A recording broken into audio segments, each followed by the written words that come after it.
afternoon, everyone. Today we have Professor Bindu Puri uh, for this session today. She will be talking on debate and Gandhian Ahimsa, Tagore and Gandhi. Bindu Puri is a professor of contemporary Indian philosophy at the Center of Philosophy, School of Social Sciences, Jawaharlal Nehru University. She is also currently the chairperson of the center. Her main interests in philosophy are in the areas of contemporary Indian philosophy and moral and political philosophy. Professor Puri has been consistently engaged in a set of interrelated problems in contemporary Indian philosophy. She is a leading scholar on the thought and practice of Mahatma Gandhi and has worked on the philosophical issues involved in Gandhi's debates with Savarkar, Ambedkar, and Tagore. You're welcome, Professor Puri. You have up to 3 hours for the session today, and it's totally up to you how long you want to continue. So over to you, ma'am. So it's a wonderful opportunity for me to interact with all of you from all over the India as well as the world. What I'm going to speak about today is debate and Gandhi and Ahimsa, Tagore and Gandhi. Basically, my talk is going to focus on the idea of dialogue and debate in Gandhi, how that is connected with his Ahimsa, and then I'm going to move on to talk about one specific debate which went on for 26 years. That is the one between Tagore and Gandhi. Uh, so I'm beginning with this quotation from Foucault. There are times in life when the question of knowing one can think differently than one thinks and perceive differently than one sees is absolutely necessary if one is to go on looking and reflecting at all. Unquote. So, debate and dialogue is actually on about knowing how others think differently from yourselves and interacting with that. This idea of samvad, debate, is very important to the ancient Indian philosophical tradition. For instance, if you look at the Madhva school of Vedanta, they emphasize that it is equally, if not more important, for adherents of the Madhva to enter into a samvad or a dialogue, a debate with other traditions. This requires that participants learn an opponent's system intimately.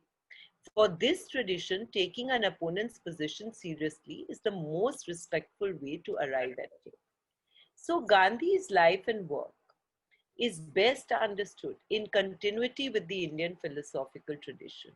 Accordingly, there's an emphasis on Samvad in Gandhi, and there are three important debates with Ambedkar, Savarkar, and Tagore. Gandhi's first debate was with Savarkar, and this debate probably began in October 1906. You know, those days Gandhi used to go on these lobbying missions from South Africa to London. And when Gandhi went with Haji Ojar Ali to London on a second deputation from South Africa, he was taken by Louis Riche to stay at the India House. At that time, Savarkar was also a resident of India House.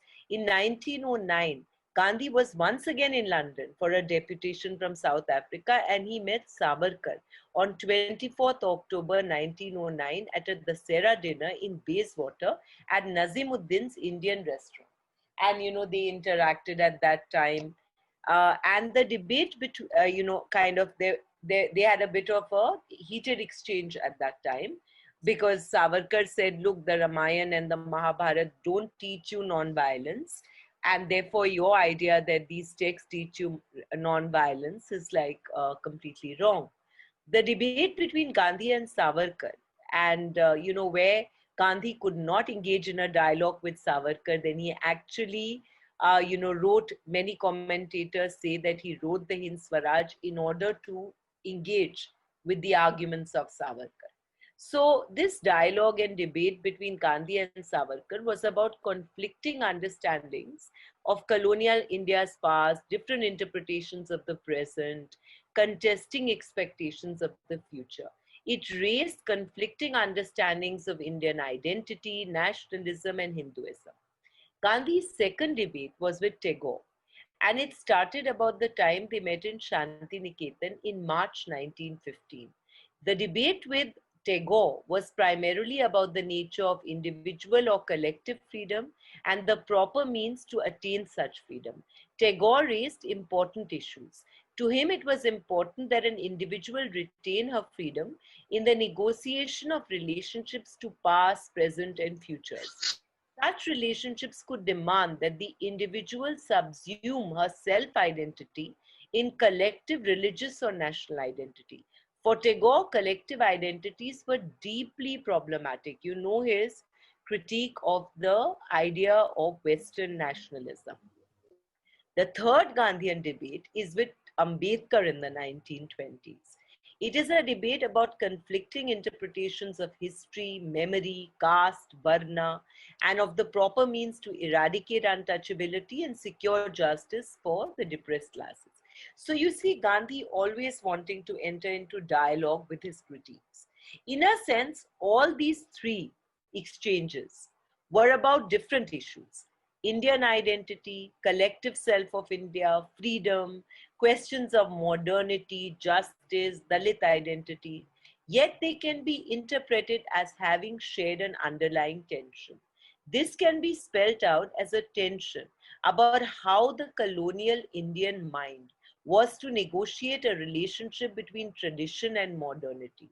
What was common to the position of the three others in this debate was that no matter their very different positions on tradition, they were comfortable with central ideas of Western modernity. While Savarkar was a revivalist and a supporter of tradition, he was not opposed to modernity. Savarkar had made a significant distinction between specifically religious and social cultural aspects of the Indian or Hindu tradition. So basically, for him, there was no antagonism between Hindu nationalism and modernity. This argument, uh, modernity did not really divide Savarkar. I mean, it's not like Savarkar was a traditionalist. Moving to the second Gandhian debate, you see Tagore reconstructed freedom primarily in terms very close to Kant as the individual's freedom to reason. Of the three others in the debate, it is Tagore who emphasized the importance of a critical interrogation of the fundamental categories of modernity. Yet, Tagore's intellectual affinity to the central ideas of the Enlightenment brought him fairly close to modern consciousness. The third interrogator, Ambedkar, is also someone who uses a lot of modern concepts, the language of majority, minority, federalism, democracy, rights, and so on. So, and of course, we know that Ambedkar completely disengaged from this religious tradition, the Hindu religious tradition. So one significant difference between Gandhi and these three protagonists was that unlike his interrogators, Gandhi could not share in the imagination of a future for India which looked to modernity, for categories to negotiate its presence. And it's significant in this respect that he came closest to Tagore, because though Tagore also, like I said, shared certain Enlightenment ideas, yet through his close acquaintance with Bengali language, he had important connections with tradition, and also he was his understanding of the relationship between man and nature, his understanding that nature was a third between man and God, put him at some kind of intellectual distance from the anthropocentrism of modernity. Now, it's hoped that this lecture, which is about the second, I mean, eventually it's about the second of the three Gandhian debates, will be able to bring out the shared spaces between Gandhi and Tagore and bring out what was at stake in their dialogue with some clarity. On reflection, now I'd like to discuss what is the connection between dialogue, debate, and Gandhian Ahimsa. Now, it may seem evident that debate and dialogue itself is central to Gandhi's life and thought. Given the contemporary context, this might seem very strange as Gandhi was actively involved with colonial Indian politics. The centrality of Gandhi's desire to grapple with intellectual differences in forming his own ideas as a sort of preparatory to his political activism could indicate something fairly important about the pattern of his thought. It reveals that though Gandhi was not a professional philosopher, there's a philosophical vision which underlay his life of reflection, intellectual exchange, political engagement. One can argue that this acceptance of the need to engage with difference, and this is really Richard Sorabji's point in Gandhi and the Stoics, where he writes a chapter called Gandhi the Philosopher. This is a kind of humility in Gandhi, a humility in the mind. To enter into dialogue and debate involves an intellectual welcome to an opposition in ideas. The manner of that welcome is structured in a form which is hospitable to learning. Such intellectual hospitality to difference in ideas as an opportunity to learn suggests that there is a very, a diminutive kind of presence of ego in the life of the mind. You can't enter into dialogue with other people and learn from other people unless you are, having a certain kind of absence of ego in your mind. It is in ideas, however, that the ego could seem to be very strong. For one is more stubbornly attached to how one understands things, to one's own vision of what constitutes the best form of life in general. This is, evidence of the strange dichotomy of the human condition. It is most restricted where it most needs to be free. For it seems essential that if the mind is to grow, it must learn. Learning implies a freedom from egoism in ideas, yet it is in the mind that one may feel most restricted by egoistic preoccupations with the self. One can recall, that schools of Indian philosophy thought of the mind as the seat of the sense of asmita or ego. For instance, Patanjali in the Yoga Sutra speaks about ego as located in the mind. So Gandhi, welcoming debate, so willing to learn from opposing ideas, entering into dialogue, this shows an evidence of an ahimsa that was even more basic than has been understood. Gandhi's non-violence as an egolessness and humility had a foundation in the inner life or the life of the mind. It could be argued that the centrality of debate in Gandhi points to the fact that Gandhian ahimsa started at a very fundamental level with the diminution of the I in the mind. Having located the Tagore-Gandhi debate now, I've prepared the ground in the trilogy of the Gandhian debates. Now I can turn to that debate. This particular lecture, I may mention, is built around my book on the Gandhi-Tagore debate, which is the third volume in the Sophia series in intercultural philosophy.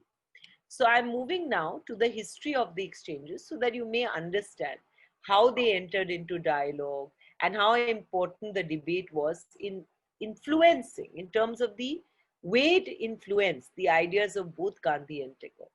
So they were in a relationship from 1915 to 1941, and they differed and argued about many things. Interestingly, when Gandhi came from South Africa, he went to Shantiniketan. He met Tagore in March 1915. Though they met in person at that time, they had known of each other before that. Tagore had kept on receiving information about Gandhi's contributions in South Africa through their mutual friend, C.F. Andrews, and through W.W. Pearson, one of the colleagues in Shantiniketan. When Gandhi was still in South Africa, actually, a meeting had been held at Town Hall in Calcutta on 5th December 1913 to discuss the position of Indians in South Africa, and Tagore had presided over that meeting.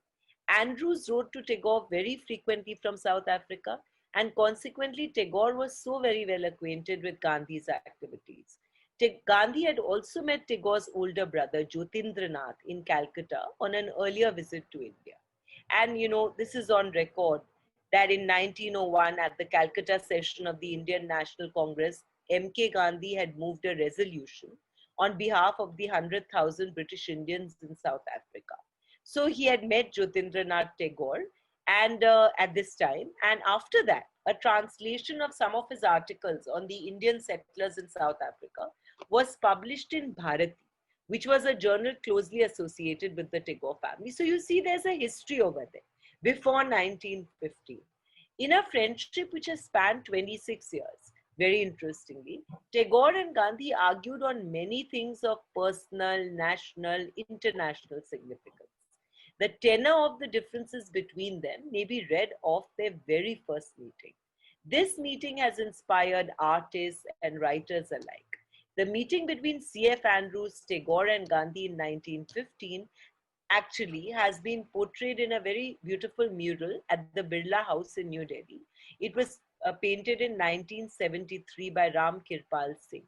The mural retrospectively depicts the key episode in Gandhi's life. This meeting is like also something which has inspired a lot of people. It was described by Gandhi's biographer Shankar Bose in the following words, and I'm quoting Shankar Bose here.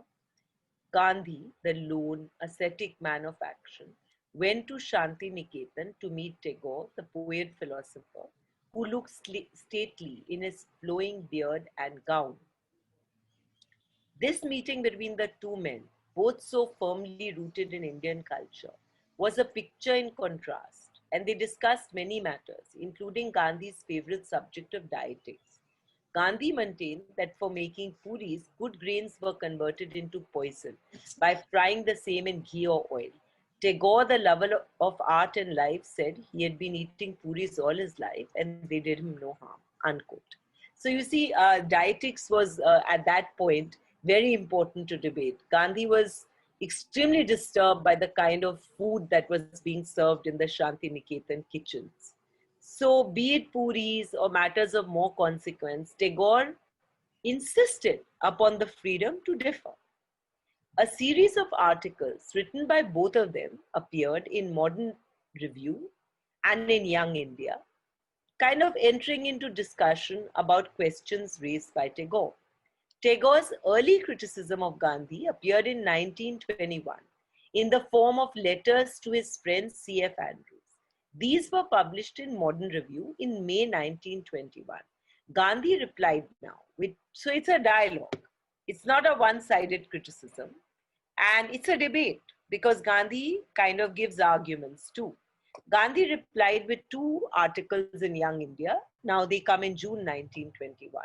This was followed by a rejoinder from Tagore entitled The Call of Truth, first published in Parbasi in Bengali and later in Modern Review. Gandhi again responded with an essay, The Great Sentinel, in Young India, October 1921, preceded by shorter essays. Now, what are they talking about? At this stage, the debate centered around three issues: satyagraha, non-cooperation, and the boycott and burning of foreign cloth.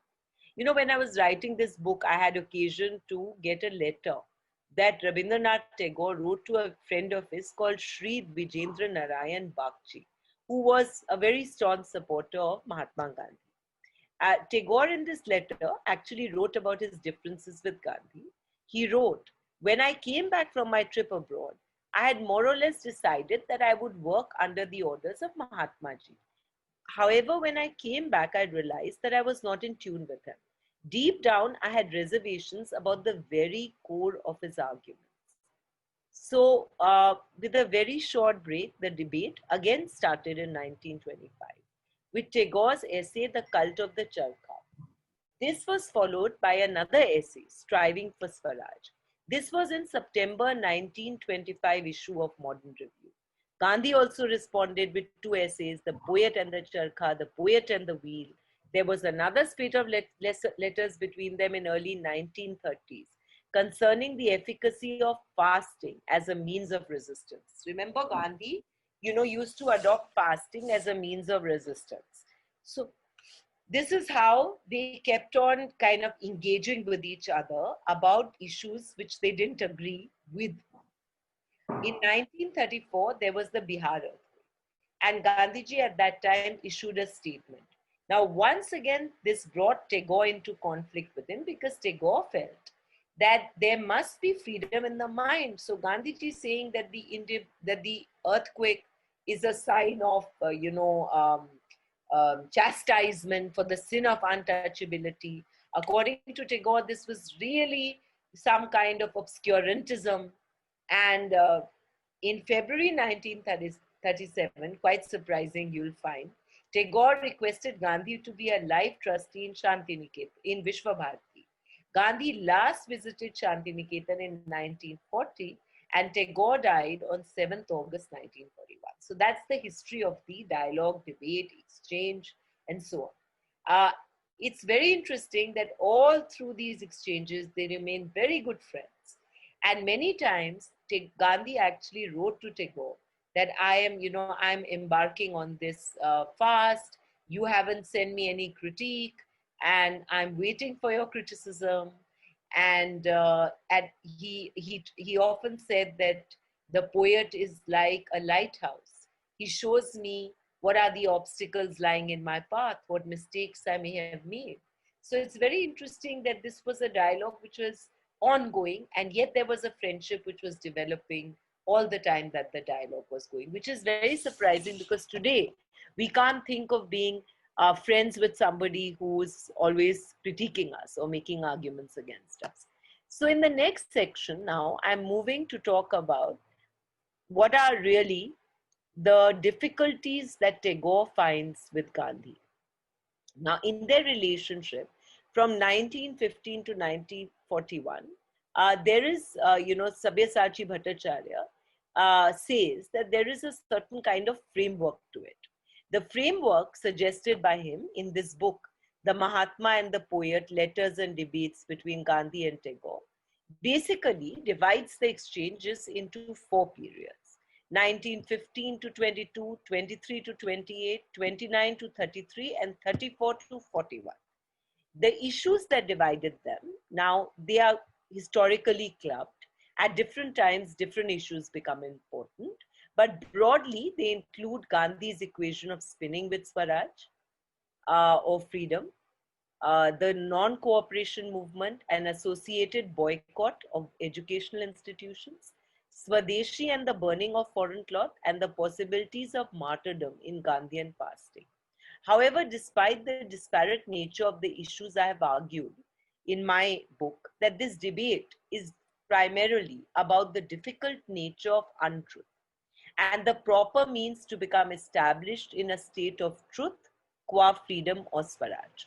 Now, in this brief talk, I can't discuss all the philosophical issues that have formed chapters in my book, but I'm limiting myself here to an attempt to reconstruct Tagore's set of apparently disconnected arguments as expressions of his central insight about the possibilities of untruth in Gandhi's methods and movements to attain truth and thereby freedom of Swaraj. Now, there are two important points I'd like to make here. First, I follow Professor Akhil Bilrami's philosophical lead in reconstructing Gandhi's truth as primarily experiential rather than as a purely cognitive notion. There is some agreement between Tagore and Gandhi on the nature of truth. First, they share in thinking about truth primarily as a progressive individual experience of freedom from deception. In Tagore's plays like The King of the Dark Chamber or The Kingdom of Cards, the protagonist arriving at truth is understood as an individual experience of becoming free, both from individual self-deception and collectively shared conventional beliefs, thereby getting in touch with how things really are in the world. So you see, while when you think of truth just as propositional truths or purely in cognitive terms, you don't think about how the individual experience of coming in touch with how things really are in the world also involves the individual being free from deception. And that's really something which both Gandhi and Tagore do emphasize on. So there is here a notion of truth which is both experiential and cognitive, despite the differences between them. And the second point of agreement, I'll say, is that both Gandhi and Tagore retained a continuity with the philosophical concerns of traditional Indian philosophy by making a connection between truth and freedom. Though, both understand freedom in a very different way. The fact is that they thought that freedom and truth are connected. And this kept them in line with classical Indian metaphysics. The traditional schools of Indian philosophy, whether we look at Astik or Nastik, they equate spiritual freedom with truth. They put forth a teleological understanding of human life with moksha nirvana as the end or goal. This is conceived as a state of abiding in the real, whether it's described as truth or nothingness. Basically, they are saying that you become spiritually free only when you get free of ignorance, when you abide in truth.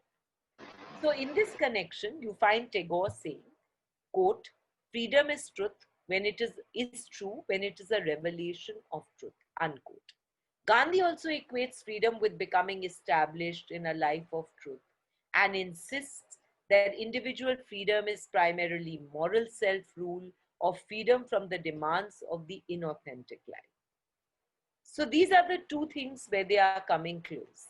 But you know, when I'm saying that they both agree that freedom is connected with truth, that should not be taken to mean that both Gandhi and Tagore think about freedom in the same way. They don't actually. There are powerful differences. Tagore understands freedom not as moral self-mastery or Swaraj, but he understands it in powerfully alternative terms as freedom in the mind, freedom to reason. You remember Tagore's famous words where the mind is, where the mind is without fear and the head is held high. So he basically insists that it is in the mind that freedom actually begins. He emphasizes, and I'm quoting him, that real freedom is in the mind and spirit. It can never come to us from outside. Tagore's objection to the national movement organized under Gandhi was precisely that the subsumption into a homogenized self denied the individual a right to reason and differ. For Tagore, freedom in the mind was the only means to truth, qua freedom from ignorance or deception. Uh, in my book on the debate, I have argued that Tagore's conception of individual freedom is very close to Kant's definition of enlightenment as an individual's freedom in the public use of his or her reason. Now, if you remember Kant's famous essay, An Answer to the Question, What is Enlightenment? He defines enlightenment as a human being's emergence from his self-incurred immaturity. People, Kant says, look, people want to be minors. They want someone to think for them. And enlightenment is when you get out of that minority of being a minor and you start thinking for yourself. Immaturity refers to the fact that an individual gets influenced by various variables rather than relying on his or her own understanding. For Tagore, the immaturity from which the agent has to emerge is the very same factor that liberates the Western rational self. That is, you must have reasons for what you believe in. Yet this should not be taken to mean that I am here trying to appropriate Tagore to Kant and to modernity. There are two difficulties when I make a kind of a blind appropriation like that. First, like I said earlier, is the place of nature in Tagore. Tagore had declared in essays called Sadhana that he shared India's ancient rejection of the essentially modern, man-centered, anthropomorphic hallucination of seeing man everywhere in grotesquely exaggerated images in nature's arena. The second difficulty concerns the relationship between individual reasons and rationality in Tagore. I would like to suggest that the freedom to reason in the mind that Tagore often argued about might be philosophically reconstructed somewhat in Derek Parfit's sense as an individual's freedom to respond to reasons. So though Tagore shared the Enlightenment belief that man's reason distinguished him or her from any other being, Tagore accorded a priority to the individual's freedom to understand, to respond to reasons, rather than to rationality as a differentiating feature of a human being qua human being. Therefore, in Tagore, there was no commitment to any a priori Kantian conception of rationality or universal reason. What divided Tagore and Gandhi was not only the nature of individual freedom, but also the difficult nature of untruth. One can argue that the debate itself took place because, as a literator, Tagore has a deeper understanding of the myriad possibilities of self deception and sources of untruth that could envelop an individual human life. Tagore's arguments at different stages of the exchange with Gandhi were meant to articulate his insights that there could be many possibilities of untruth, ignorance, deception in the very moral purity of the Gandhian means to overcome untruth. So I'm going to talk about now four serious concerns that Tagore had about the possibility of untruth present in Gandhi's ideas of the means to arrive at truth and freedom. So there are four serious concerns that Tagore had. First, the very nature of individual self-assurance at having located the best means of overcoming untruth. So generated self-deceptions of another kind. So Gandhi was very clear, look, you can overcome untruth if you follow these virtues, the yam and niyam, satya, ahimsa, asteya, parigraha, and so on.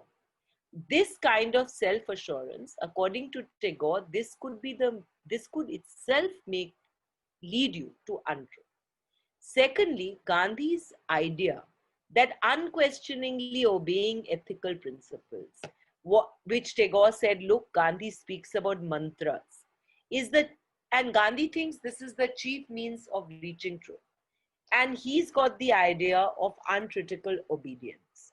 So this idea of uncritical obedience for Tagore meant the a priori denial of the possibility of the individual's autonomous interrogation of ethical beliefs.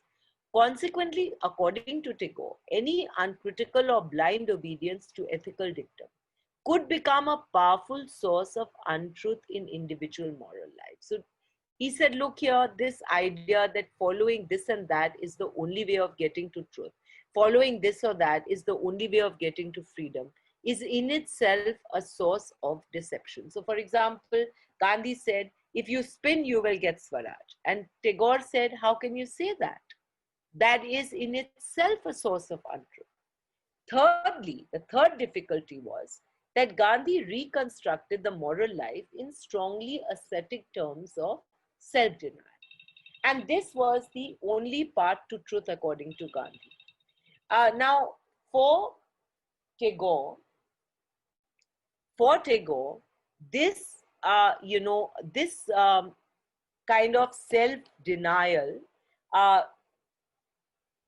is obstructing the individual's access to truth by restricting her natural freedom to engage with different aspects of life.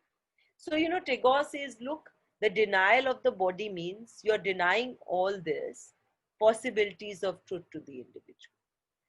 Lastly, Tagore had objections to this Gandhi's use of fasts. According to him, these fasts concealed a deceptive and possibly egoistic desire for martyrdom. Such martyrdom as an egoistic celebration of the annihilation of the supremely sacrificing self concealed frightening possibilities of self-deception. So there are these four sources of untruth that Tagore points out in Gandhi's idea of these pure means to arrive at truth and freedom. Remember, Gandhi always says to arrive at Satya is to be established in Swarajya. And Swarajya as self-rule is the basis of home rule. So the only way you're going to arrive at self-rule as home rule is if you're abiding in truth, right? So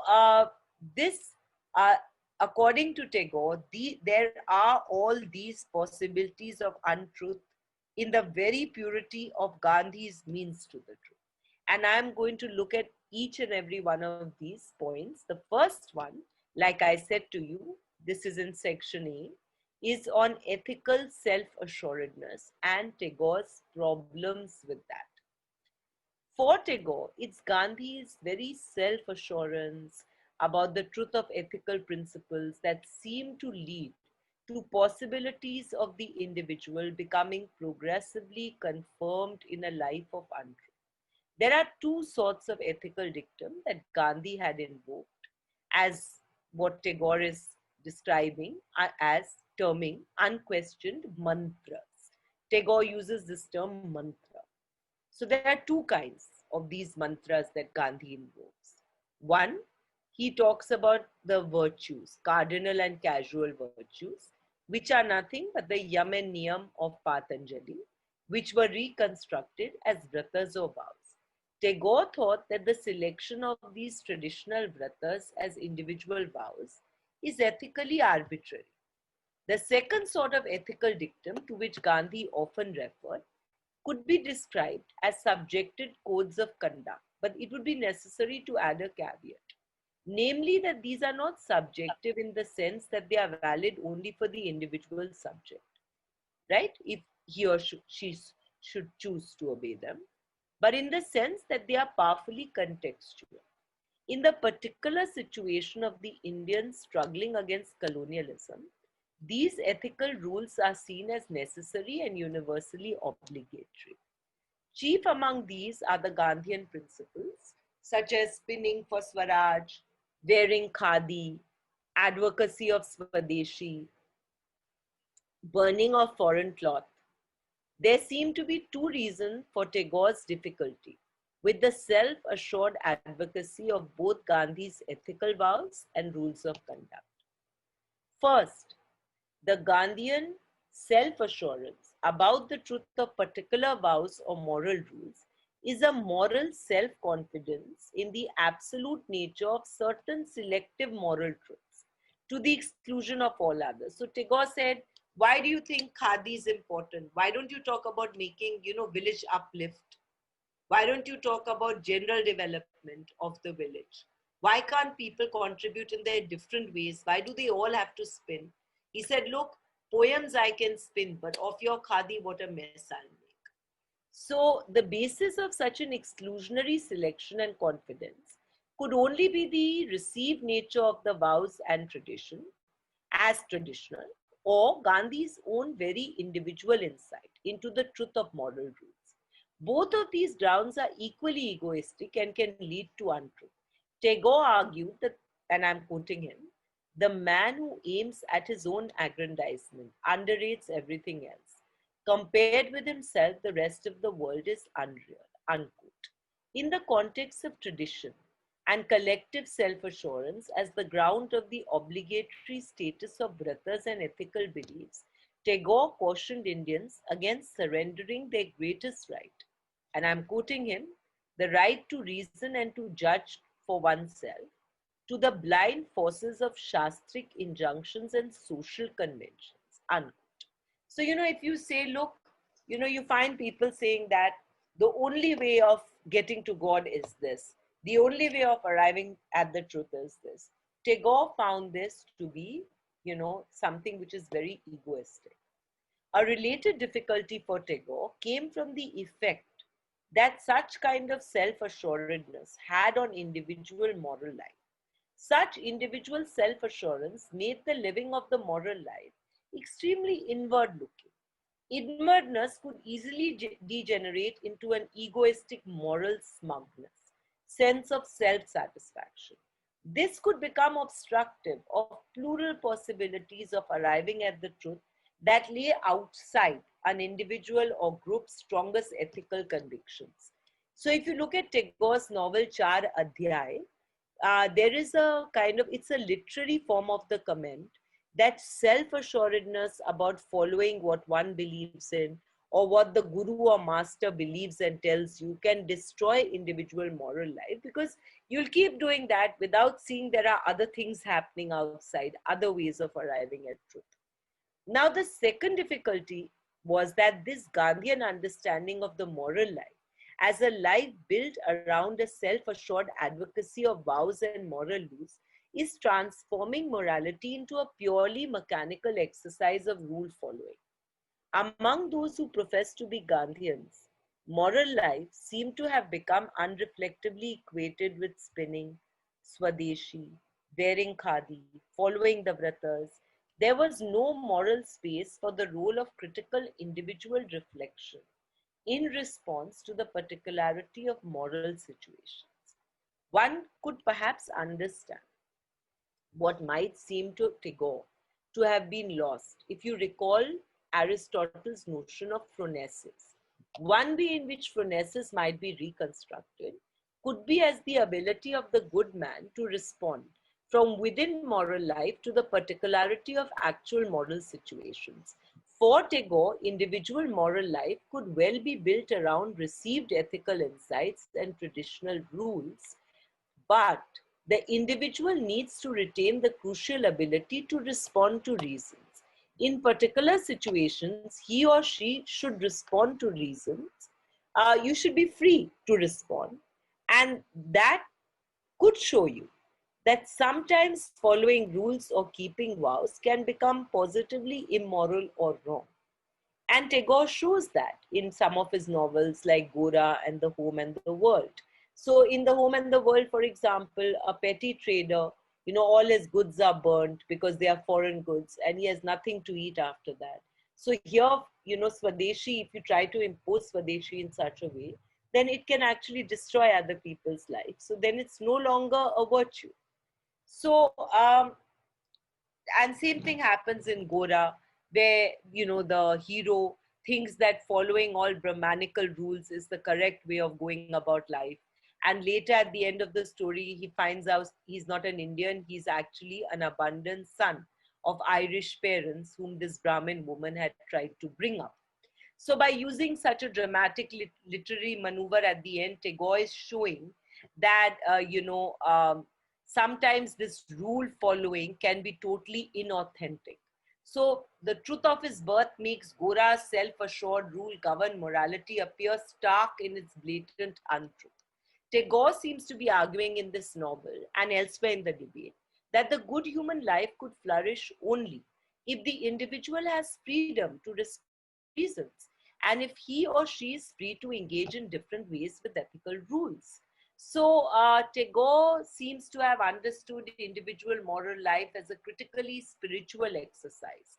And he understands individual spirituality as a process of uncovering the self from layers of deceptions engendered by the individual ego and also by collective social conventions. It's perhaps in such a context that Tagore writes to Andrews, and I'm quoting him, this is very beautiful. The human soul is God's flower. It gives its best bloom and scent, not when shut up in eager palms to be squeezed, but when left alone in the immense freedom of light and air, unquote. So in his music, Tagore uses metaphors from nature to indicate such an unfolding of the self towards truth. And, he says, look, spring is at the door, open your door, unfold your heart petals, and so on. To Tagore, Gandhi's conception of the individual moral life as a self-assured following of certain selective ethical principles as absolutely true might seem to be morally deceptive. So that's the first problem. All this, follow aparigraha, brahmacharya, satya, asteya as unconditional rules, spin for freedom and burn foreign cloth. These absolute rules, according to Tagore, would lead a person towards the untruth rather than towards truth and freedom.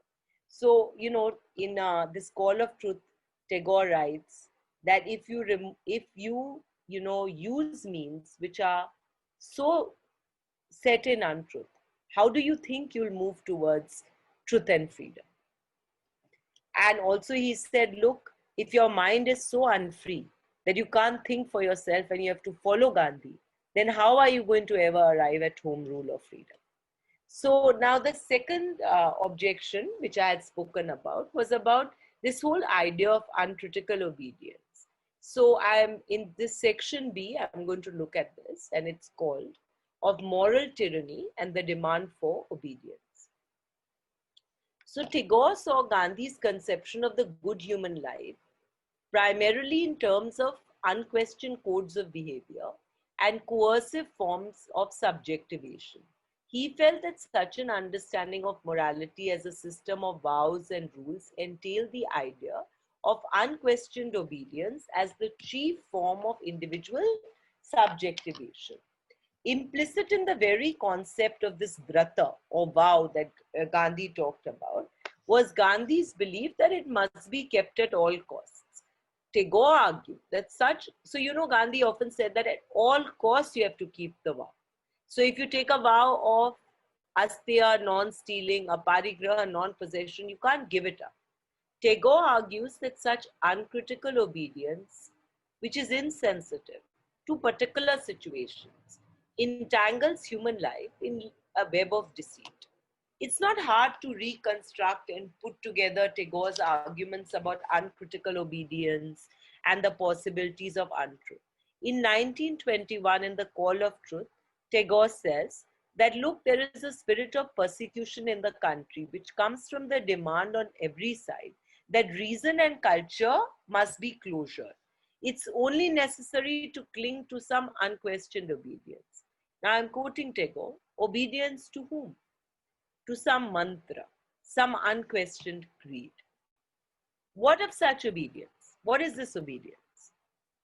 To begin with, obedience can be demanded of one's own self to one's own ethical belief. So we can say, I must follow the 10 commandments. So I have to make myself uncritically, unquestioningly obey them.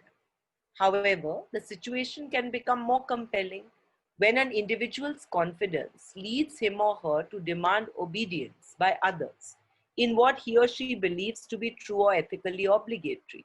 Now, for example, if you're a leader and you believe in an ideology, you can enlist people into your ideology and force them to believe that. Such a demand for obedience can come from an individual who assumes the position of a leader or by the prominent group in a society. Tagore argues that the very demand for uncritical obedience to one's own belief is egoistic. In 1918, Tagore writes to Andrews, and I think this is very beautiful, but we must keep in mind that love of persons and love of ideas can both be terribly egoistic and therefore may lead to bondage instead of setting us free. On this view, egoism in ideas is a compelling source of deception, for it not only rejects possibilities of rational introspection of one's belief, but it also denies the possibility that in the world outside, which is independent of one's self and one's idea, there could be others with equally compelling beliefs different from one's own. All these beliefs, or any of them, might well be true of the world as it is. What seemed worse to Tagore was that the ego-driven demand for obedience to ethical dictum, when demanded of others, could lead to moral tyranny. Tagore wrote to Andrews of such tyranny. Only a moral, and I'm quoting Tagore, only a moral tyrant can think that he has the dreadful power to make his thoughts prevail by means of subjection. It is absurd to imagine that you must create slaves in order to make your ideas free. I would rather see them perish than leave them in the charge of slaves to be nourished. There are men who make idols of their ideas and sacrifice humanity before their altar. In this context, a related argument which Tagore made against the non-cooperation movement was that this whole kind of individual, collective, uncritical obedience to ethical mantras needed to be sustained by emotion, as there was no role to be accorded to individual reason. Notice that if an individual is to practice celibacy, subdue his or her physical passion, quite another sort of passion must animate him or her. Tagore expressed his central insights about passion in essays, plays, novels, and significantly, he completely rejected this kind of, egoistic desire and passion where reason doesn't function. So in this context, there's this novel Home and the World where he shows how Bimala's passion for Sandeep destroys her freedom in the mind. So, sometimes when there's a collective movement and you find people marching down, locking people up, or, confining them in a space, there is a huge amount of passion. And each and every person no longer thinks, am I doing the right thing? And this is the kind of passion against which Tagore wrote large number of novels, tried to bring that out. He said, look, you must always retain the freedom in the mind. So saying that you must unquestioningly obey this leader, or this ideology, or this set of rules, can be very ethically ugly. And I'm quoting here Tagore. He says, passion is like darkness. It exaggerates isolated facts and make our minds stumble against them at every step. So on this view, the passions evoked by Gandhian movements would lead individuals into, one, intellectual blindness as a form of untruth, and two, moral blindness as a source of injustice. So you see this very acutely now in ideological movements, right? Where people are very happy to lock someone in a room for 2 days for a cause. So at that point, individuals don't think, this person may die of a heart attack, or this person, may be really stressed out being confined over there. Because the passion evoked by the collective movement makes them blind. So Tagore was not only concerned with the loss of freedom in blind obedience to ethical dictum that might be imposed on others, he was also concerned with the possibility of deceiving oneself. Sometimes you seek to obey orders and be compelled because you don't want to come up to your own freedom. So he explored many ways in which an individual could deceive herself in seeking to obey any dictum or guru.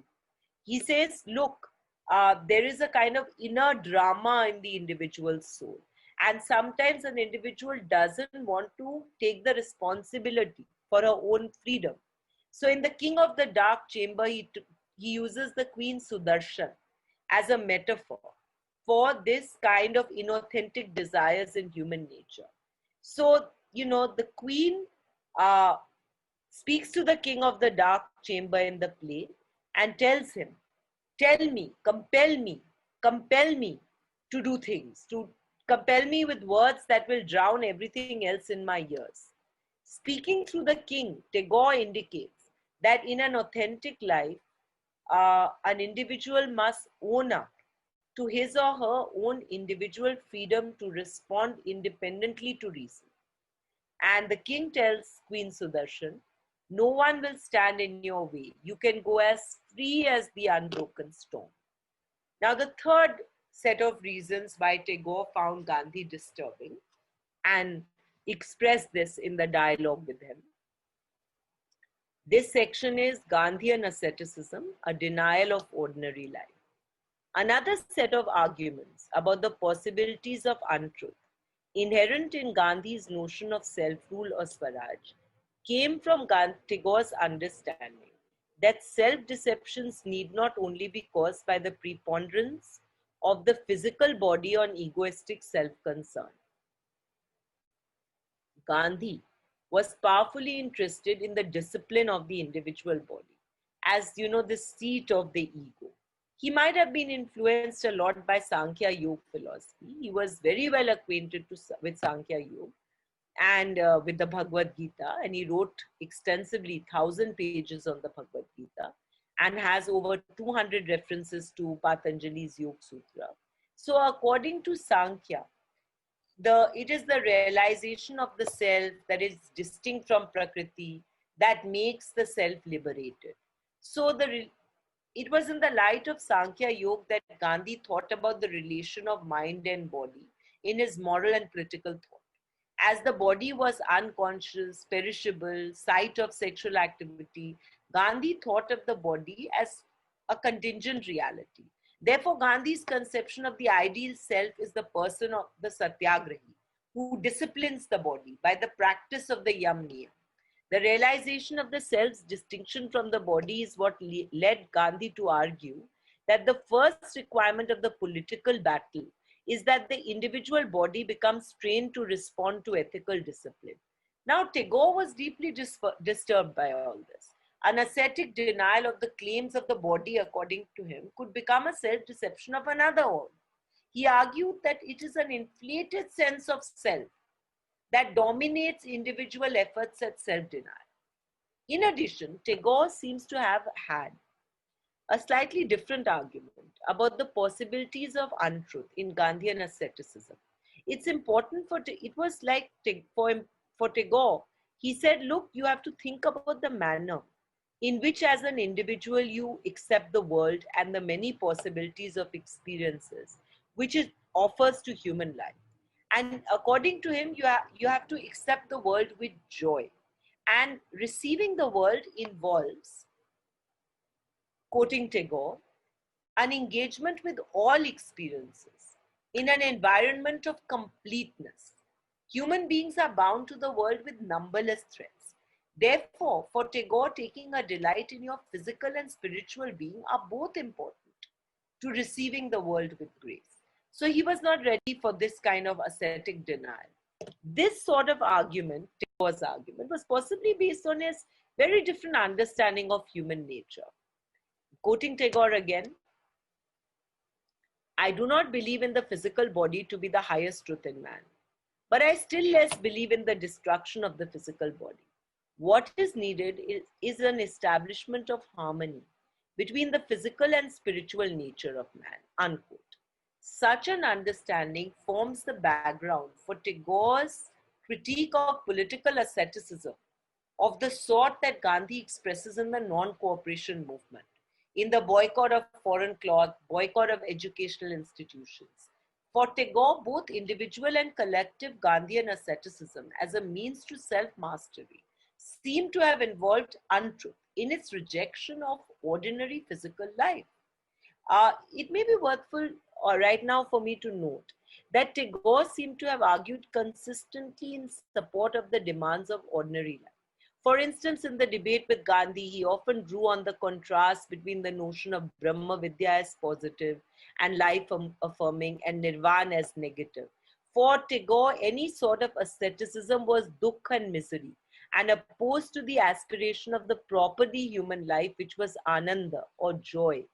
So, here you can see that Tagore is coming close to modern self-consciousness. If you read Charles Taylor on the making of modern identity, he says, look, there are three axes of modern moral sensibility: our sense of respect for others, our understanding of what makes a good human life, and the range of notions connected to uh, the sense of dignity.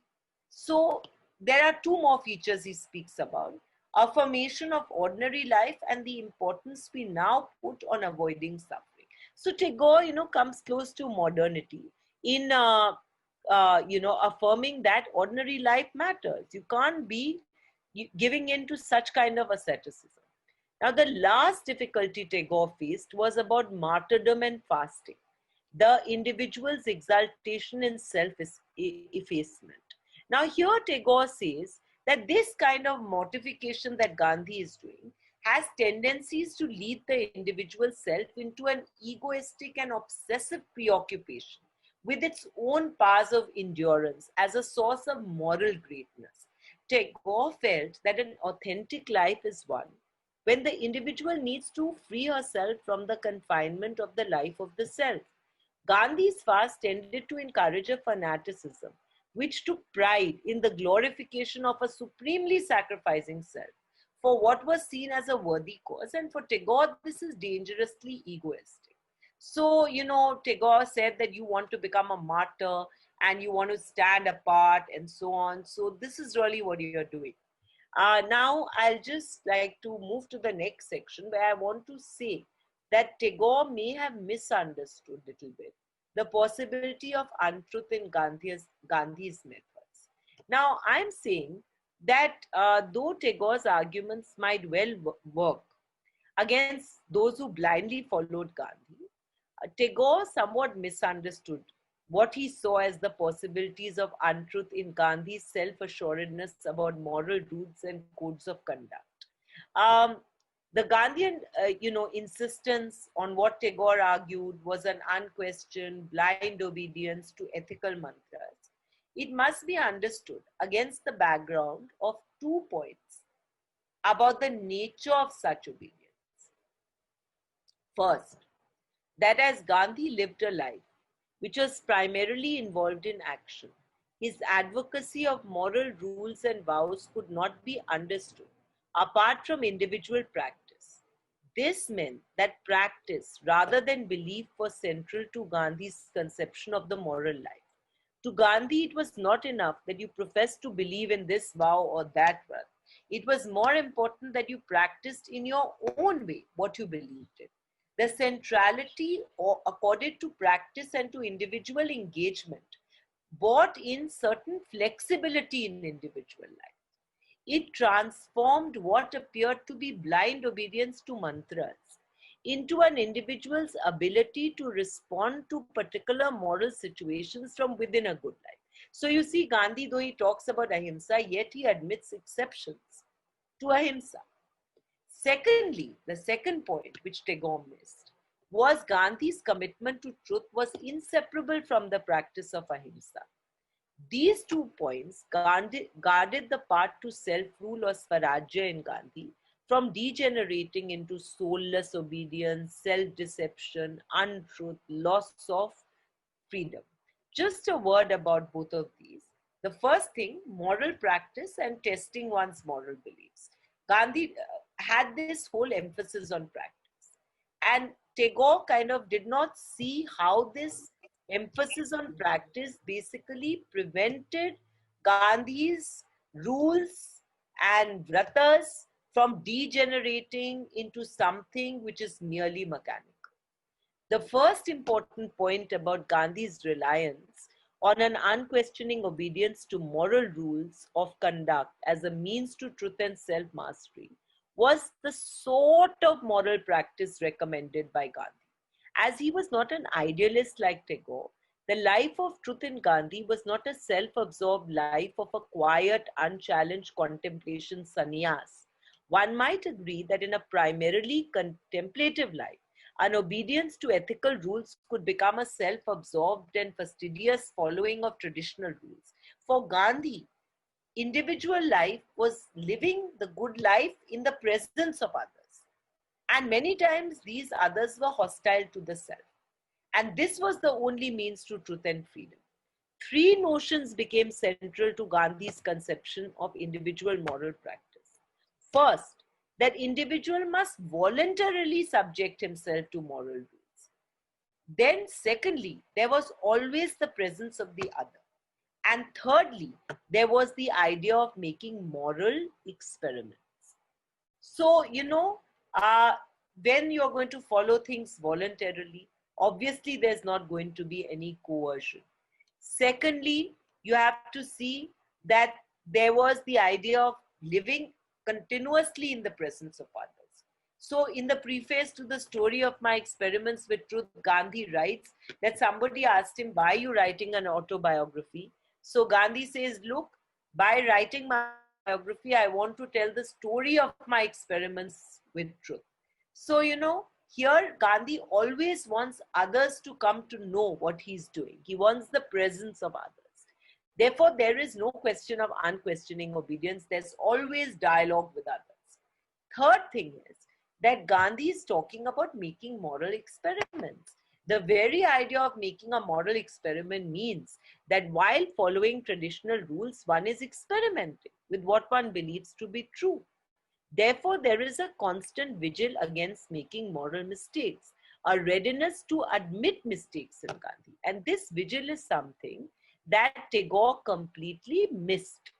Now, I'm going to move to the other thing that Tagore missed, that Gandhi's, moral rules and vows could not degenerate into soulless obedience because there is a connection that Gandhi makes between ahimsa and truth. And this is an important connection. Gandhi constructed moral rules and recommended the taking of vows. However, the inseparability of ahimsa and truth is central to Gandhi's conception of the moral life. Ahimsa is in the last a concern for others, which as an equality of deference to all others, friendly or hostile, safeguarded Gandhi's moral practice from degenerating into the soulless obedience of moral rules. It's important to note that Gandhian ahimsa was much more than physical, mental, verbal nonviolence. One way in which one might reconstruct Gandhi's insistence that truth could only be arrived at through ahimsa might be to see that of human emotions, ahimsa as a humility and love could best dismantle an egoistic sense of the self. However, an alternative reconstruction would suggest that the question of non-violent versus violent engagement arose only in the context of the other and disagreement and hostility with that other. Hence, Gandhian non-violence presupposes the context of threat to oneself and one's individual or collective person and ego by the presence of such another. In such context, Gandhi's ahimsa was to be expressed by an equality of deference to all others, whether friendly or hostile. So it might actually be said that Gandhi's engagement with satyagrahas and debates was part of an ahimsa that deferred to the truth that might well lie in the thinking of others different from oneself. These modes of engagement with difference, dialogue, debate, could be reconstructed as parallel efforts at removing distortions caused by individual or collective egoistic concerns, which might have dictated the content of particular moral rules and codes of conduct internal to different religious and social systems. Both the satyagrahas and the debate demonstrated that Gandhian ahimsa was an exercise in demonstrating the truth of moral beliefs by a methodology which was progressively free from self-deception. In conclusion, I would like to suggest that in his arguments, Tagore somewhat missed the manner in which Gandhi devised modes of actions which drew out the individual from a self-absorbed life into a life which involved engagement with others, which involved dialogue with others. Witness how Gandhi used his ashrams, Phoenix, Tolstoy Farm, Sabarmati, and Sevagram, as sites of shared participation of self and others in a life devoted to the truth. While a self-absorbed life might lead one to moral egoism, the life in the presence of others was a life in which one's principles and one's commitment to those principles were continuously tested. Tagore, it might therefore be said, somewhat missed the role of this constant vigil in Gandhi's life and practice. This led him, perhaps, to misjudge the possibilities of untruth in Gandhi's methods to reach the truth and become established in Swarajya. So basically, what I've tried to do is to show you how dialogue works in Indian philosophy, how samvad or debate works in Indian philosophy, and how this works in Gandhi, and how Gandhi's ahimsa as a conceptual openness leads to the centrality of debate in Gandhi. And I tried to illustrate this by showing you what were the philosophical issues at stake in the Gandhi-Tagore debate. And I hope this kind of initiates you into the importance of debate, samvad, in classical and contemporary Indian philosophy. Thank you so much for listening to me for so long. Thank you. Thank you so much, Professor Puri, for your brilliant presentation. Now, if anybody has a question or wants to make a comment, please raise your hand or drop me a message.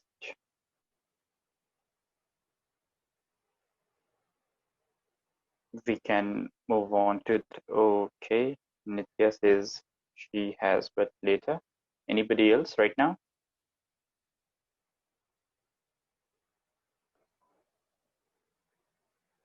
Hi, Behzad. I think I can ask. Okay, if that's yes. okay. Yes, please Yeah. go ahead. So, hello, ma'am. Thank you so much for your really, it was quite a complex, a presentation of ideas and to delving with two great personalities of our history, Indian history. So there is so much to take in and to contemplate. So I would just try to reflect my ideas in a very free-flowing manner. So the first is, ma'am, that I could get a sense of that how Tagore was operating so much into the paradigm of rationality, being so central to our own conceptions of who we are.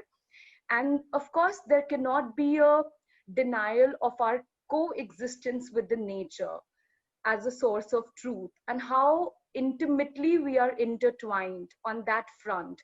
And perhaps I really like the idea of how freedom has to be negotiated and to be arrived at And even though the points where he differs from Gandhi are extremely very rational, reasonable towards this quest of freedom, but also how I could link Gandhi and Tagore was that they both open up a possibility of choice that has to be very authentic. In the sense, of course, it has to be based on reason. And that is where, ma'am, I really wanted to just also mention, because, last year I wrote a paper on understanding Gandhi's methods of truth from a psychoanalytic perspective, Okay. where I borrowed from Erikson.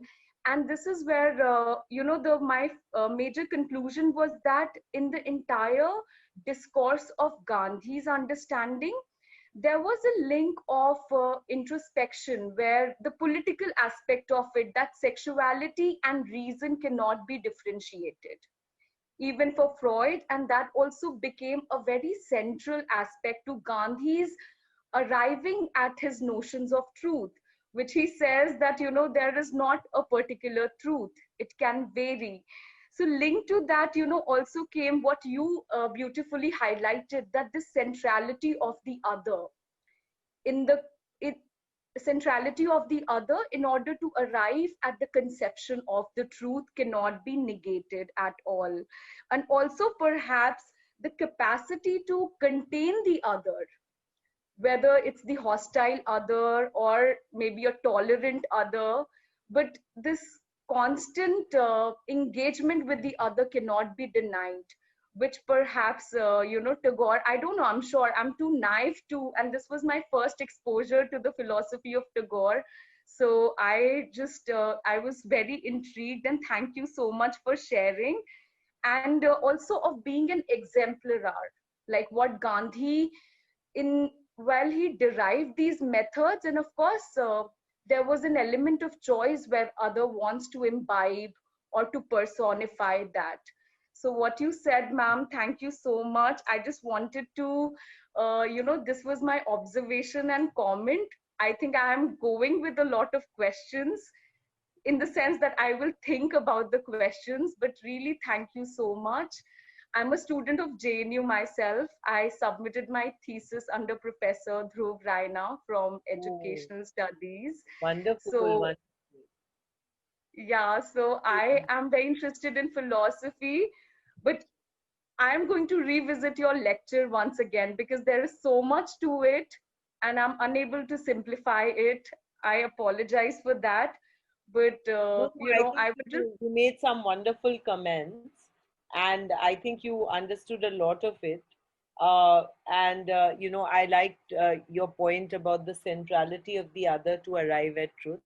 But there's just one counter observation I'll make, that you said that there is this whole need to contain the other, right? Well, I would say that Gandhi certainly doesn't think that we need to contain the other. It's quite the opposite. Ahimsa means that we cannot contain the other. We have to be in dialogue with the other. We can change the other with our love. We can transform the other. But we can only transform the other if we are ready to be transformed ourselves. So truth, you can't enter into Satyagraha thinking truth lies with me. Yeah. You have to enter into Satyagraha thinking that in the course of this engagement, either I will be transformed by the other or the other will be transformed by me. Yeah. And the only way in which I can search for the truth is to suffer myself rather than make the other suffer. Yes, And so it's like, if you think I'm going to contain the other, you'll never get at the truth, because the truth might lie with the other. That's the only thing.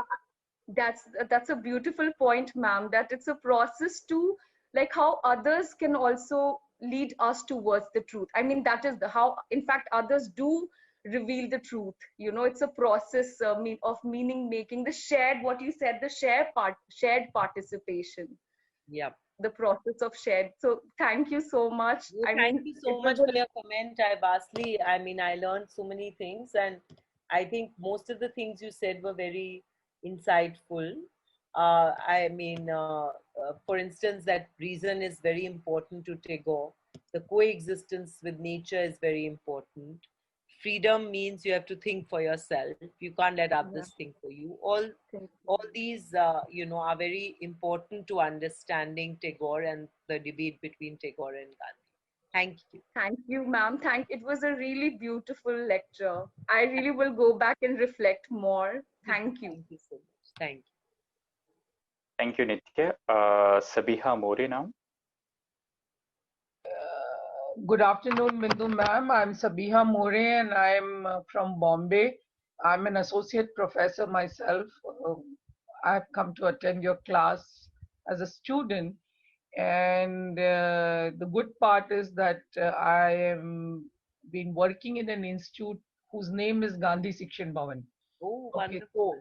so we have been contemplating on many of the Gandhian philosophy. Our founder was impressed by Mahatma Gandhi and Tagore together. I think we are the only one in the history of Mumbai to have Vasant Utsav on a large scale, what Tagore used to do. And we used to have a school, or rather we have a school, which was a big hall. Now they have made walls, and fifth standard would be on one side and sixth on the other, and seventh on one side and eighth on the other, and was almost like an open school in premises like Juhu. We are situated opposite to Devanand's bungalow. We are at the prime location. Oh, But wonderful. yet, yeah, it's known as Gandhi Shikshan Bhavan. The name of the institution, the management is Gandhi Shikshan Bhavan. What I am trying to understand about Gandhi and Tagore, because we follow them, like absolutely everything. We have Varsha Mangal, we have Vasant Utsav. We had just 2nd October, we celebrate 30th. In my 30 years of life, I have never taken an off on 2nd October. We always are present from 10 to 5 in the premises. For us, 2nd October is an NI day and we don't take holiday. Those students are not very happy with it, but we still try to follow. And fortunately, I visited Wardha and I also went to Shantiniketan, both the premises where these two great leaders have left their legacy, this thing. And when you visit Shantiniketan, you find that, like freedom is the way of life in Shantiniketan. Whether it is weaving basket under a tree, or whether it is learning a dance in a veranda, or whether it is the glass house at Shantiniketan, which has been decorated with different kind of murals with colors. And when you go to Wardha, you have to get up at 4:30. You have to do the yoga.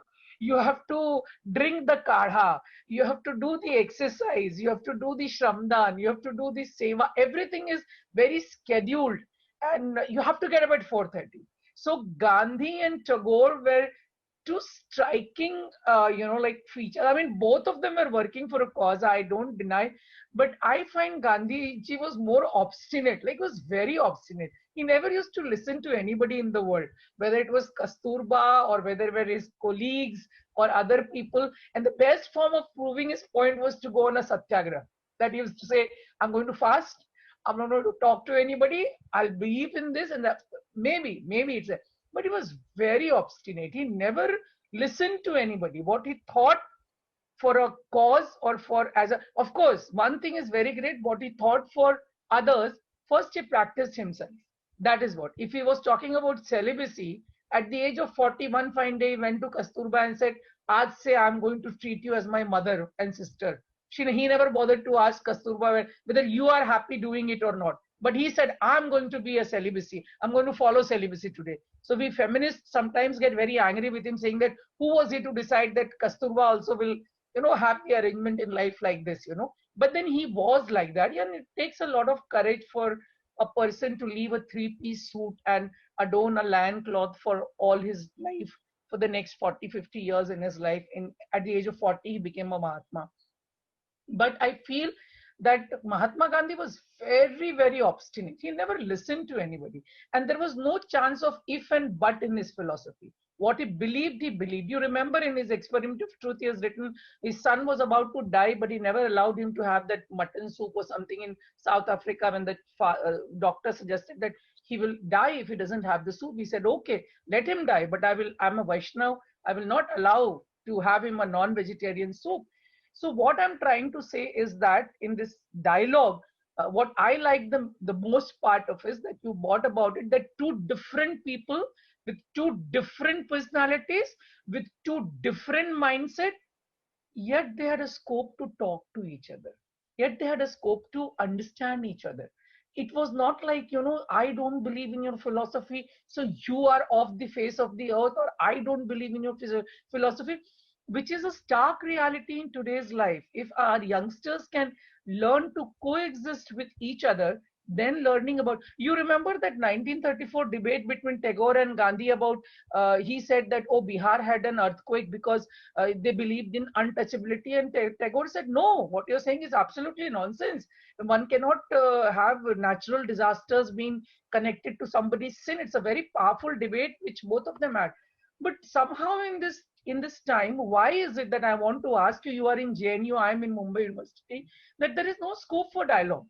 We come to conclusion towards the end. Look at the latest advertisement of Titan, which is the talk of the town for last 2 days, that an advertisement can divide people. They would come to such stupid remarks, which is absolutely abhorrent to the core. And they cannot see ekatvam. They can see difference.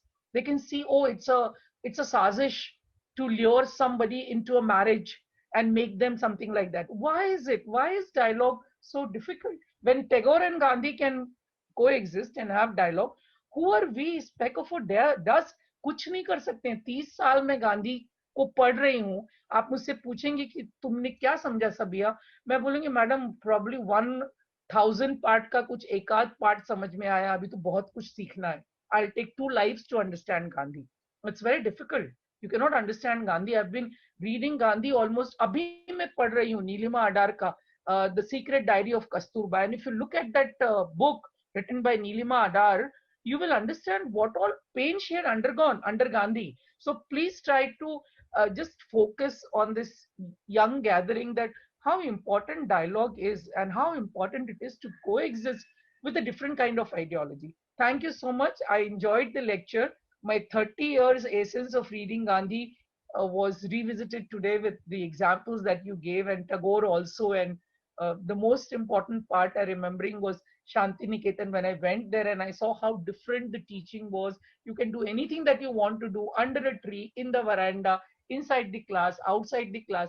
So much of freedom was there, and yet they could talk and become friends. And Gurudev was given the title by Tagore to Mahatma Gandhi, which most of the people don't know. So this is what is my comments, observation, whatever you say.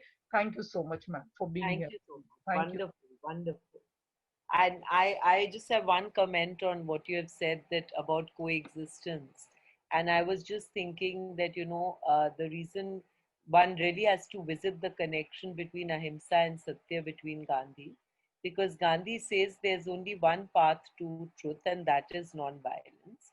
And that this cannot be understood as a means and end relationship, because means are, after all, everything. The very being of means is the end. So it's a constitutive relationship, and means are not instrumental. They are the very being of truth. So he was saying that, look, one sec. He was saying that you can't really arrive at your truth until and unless you are completely conceptually non-violent. You're open to all other ways of thinking and being. So in that sense, it's internal to your own search for truth that you defer to the views of others. So if you do not defer to the views of others and you try to destroy other viewpoints, you are actually departing from the truth of your own religion or the truth that you're seeking. You'll never get at it. So even if you want to get at your own truth of God, you must defer to the views of others, because there's no other way to the truth except through Ahimsa. So this is really an internal connection for Gandhi, which is really what we don't now see. We think that we can pursue our own truths on our own, in our own way, by destroying all other truths. Whereas in a Gandhian framework, the minute you destroy any other truth, you depart thereby from Ahimsa, and you are distant from God or truth of your own religion. So we got to understand that we'll never arrive at the truth by destroying viewpoints that disagree from us. We can only get to the truth by having dialogue with all these viewpoints. And somewhere in those dialogues, either they will be transformed or we will be transformed and we'll arrive at truth. So that's really very critical to Gandhi, the Ahimsa Satya connection. Thank you, ma'am. Vishal Prasad. Hello, ma'am. Hello, am I audible? Yes, you are, Vishal. Right. Yeah. Hello, ma'am. This was a very beautiful lecture. You weaved a very Some of complex. the voice is very far, na, Vishal? We Yeah, can't hear you loudly. Can you hear me now? Little better. Yeah, ma'am, the lecture was excellent. You weaved a very complex network of ideas. Ma'am, I have 3 questions in short. From the practitioner viewpoint, my question is, ma'am, to how far we can say that, or it would be fine to say that Satyagrah somehow takes the dialogue as a hostage? Number 1, this is my first question. From the practitioner. Your first question is, does Satyagrah take dialogue as hostage? Yes, my first question is that. Means it destroys dialogue. Yeah, but if I suppose. But I can't hear you. You have to elaborate. Yeah. Do I have to elaborate the question? Yeah, go ahead. Yeah, so the thing is that suppose if I'm in a university setup, or if I'm like demanding something and I have like a preconceived idea that what I'm saying is right. Okay, and then I do a satyagraha, or let's say some sort of fast, hunger strike. How far this takes the dialogue as a hostage, like in the political arena, how far does it take, makes the dialogue a very hostile thing, like, maybe I'm not able to articulate it. You're basically so this is my first. That once you engage in a satyagraha, you put an end to dialogue. Is that what you're saying? Yeah. So my second question is, ma'am, you are arguing that there is a continuity of these 2 great men in the Indian philosophical tradition. But ma'am, isn't there a cleavage also with the Indian philosophical tradition when you see Tagore, that he's breaking away from the Indian philosophical traditions, because they all come from like Brahmo Samaj and all of that. We are rejecting the old philosophical traditions of the Shastric traditions, the Vedanta and all of that. So that is my second question that I had to ask. Okay. These 2, fine. Okay. Yeah, these 2 questions. Okay. So first of all, I don't know. You think that once you engage in satyagraha, you take, you kind of put an end to dialogue. Yeah. Whereas actually, I think satyagraha is the very idea of choosing satyagraha over violence is to keep dialogue happening, right? Now, once you are in a conflicting dialogue, like when dialogue takes you into conflict, you have 2 options. Either you are violent to try to persuade people to do what you are saying, or you engage in satyagraha, which for Gandhi is basically suffering, taking suffering on yourself to stand for firm, agraha, on truth as you see it. What is satyagraha? Agraha on truth, firmness about truth. So when there are 2 parties with opposing viewpoints in a dialogue with each other, trying to persuade the other of their point of view, how are you going to persuade? So Gandhi's view was that the best way of showing that you're serious about your own viewpoint is not to make others suffer for the sake of your viewpoint, but to suffer in your own person for that viewpoint. So that is a form of showing the opponent how serious you are about what you believe in. Now, once you, and Gandhi often reiterated that while you are doing satyagraha, you have to keep always the greatest amount of humility and civility with your opponent. And you have to keep talking to the opponent. That was very important for Gandhi. That while you engage in satyagraha, there cannot be a departure from civility. So there was this whole thing, he said, look, there's a difference between Satyagraha and Duragraha. So many students, Gandhiji said, many students nowadays, they, lie down in front of the opponent, or they, try to thereby, Gandhiji said, look, this is not Satyagraha, this is a form of Duragraha. Because when you lie down in front of the opponent, you are humiliating the opponent. You know that the opponent cannot walk over you. So thereby you are humiliating him. And this is Duragraha. So point is, you have to always respect, always be civil, never make the opponent uncomfortable. So you got to keep the dialogue a going concern, even if both of you are on opposite sides. So I don't think it really terminates dialogue. I think Satyagraha actually changes the nature of the dialogue.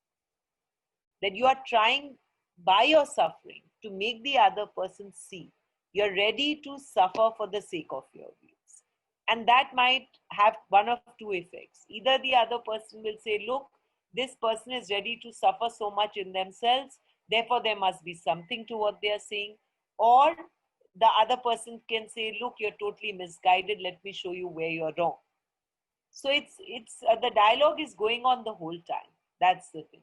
The second thing is, what about what you said is, you see Tagore as someone who departs from tradition, whereas Gandhi stays with tradition. Well, I would say that to the extent that Tagore is influenced by the Enlightenment, certainly he thinks that the freedom to reason is very, very important. And so, he comes up with this text, Religion of Man, where he says the religion of man really lies in interrelationship and harmony between men, right? So it's a non-sectarian formulation of religion. He doesn't, but it's hugely inspired by the folk music, the Baul singers of Bengal, and also by the ancient Upanishadic philosophy. So in that sense, there is in Tagore, particularly through the connection with Bengali language, folk music, the genre of Rabindra Sangeet he invents with that music, there is a continuity with tradition. And also in the sense that Tagore has this non-anthropocentric worldview. So he's not really completely modern, because very central to modernity, very, very central to modernity is that man becomes the center of things. Order lies within man. Kant speaks about man as the author of the moral law. So order comes from within, not from without. You don't see this move in Tagore. So for Tagore, still, there is a cosmos out there. And in so many of his poems, he says, so many of his novels, he says, nature is the third between man and God. So there's a very nice scene in Home and the World where the heroine is very unhappy and she lies down on the grass. And it is as if the earth rises up to comfort her. So, and so there's this whole idea of nature as mediating the relationship between man and God, which is very non-modern. So in that sense, I was saying that there is a continuity with more ancient worldviews in Tagore. Not in a sectarian sense, but in the sense that this is a non-modern world, because modernity sees nature purely in instrumental terms. And you don't see that move in Tagore yet. You see it in Ambedkar, but you don't see it in Tagore. Thank you. Thank you, ma'am. Anybody else? Do we have any more questions? Okay, all right then. With this, Behzad, I have another question, like okay. if I may ask. Yes, Yeah. please. So ma'am, this is more like a very, again, a very nascent or a naive question. And I am asking you at a very pragmatic level. When we, of course, we know the ideas and conceptions, and at the level of theory, it's very easy to engage. But when it comes to our own everyday reality, when we find that our existence is so much conflicting with the so-called other, or maybe a collective other, then how do we understand the other? Like through a Gandhian philosophical framework. Like how do I situate the other? like as I mean, just to so that even in my thoughts, even in my, like what you said, in the life of mind where the thought can be a seed. So at that level, how can we internalize this aspect of non-violence, non-violation of the other? For Gandhi, maybe it was through the practice, like what you said, to undergo our own suffering, maybe, maybe the whole regimentation was to restrain and control the other. But in our everyday life, these ideas, which are so beautiful and idealized, it's so difficult to practice, like at a very pragmatic level. So, how do I understand non violation of the other? I mean, Well, I don't know if I'm for one making thing, sense, but I think the most important thing is to first see that what is to be your relationship with different others, religiously different others, politically different others. How first thing is to understand that in a Gandhian framework, there is absolute equality and absolute difference between people. So everybody is, or for instance, in religion, all religions are absolutely equal and absolutely different. So to seek to wipe out the difference is of itself a form of violence, which is going to take you away from the truth of your own religion, like I said. So first thing is to realize that people are absolutely equal and absolutely different. And there is no need to remove the difference. For removing the difference will itself lead to a form of violence. That is the first thing. And that you see is also there, in liberal practice. That difference is something that, for instance, Herder says the world is a garden of flowers. So you have to look at it that difference is actually enriching your life. So in a Gandhian framework, for instance, the relationship between religion is one of absolute equality and absolute difference. So he says at many places, don't think the effort is to make a Muslim or a Christian into a Hindu. The effort is to let them be better Christians and better Muslims than for me to be a better Hindu. So it's non-homogenizing. That is the first thing. So if you once realize that everybody has a right and is absolutely equal to you, and is an absolute difference is great, so that in itself removes the source of conflict. The second very important move is to realize that non-violence is internally connected with the truth. So even in the case of ideologies, now you're from JNU, you know what happens here with ideology. So people think you've got to wipe out every other movement, right? Because this is the only. So once you start wiping out others, you recede from your own truths. You can never get at the truth anymore because you see everything with a lot of passion and with a lot of sort of, let's say, blinkers. You only see one thing. You never see anything else. And that really prevents you and misdirects you. So these are the things that you've got to, I mean, in a practical way, if we keep sight of. Like, for instance, if you really bring up children, then maybe what we need to teach our children is that difference is a good thing. And that's very important. Difference is a good thing. Everybody shouldn't be the same, and everybody cannot be the same. So equality basically means that you treat people equal. Not that everybody is absolutely equal, as in alike in everything, because nobody is alike and nobody is equal. But the equality as a value means you treat people who are unequal in many respects as if they were equal. And that's really what you got to move with. I mean, in practical terms. Or if you go with a Gandhian view of the world. Right. Thank you so much, ma'am, for your presentation and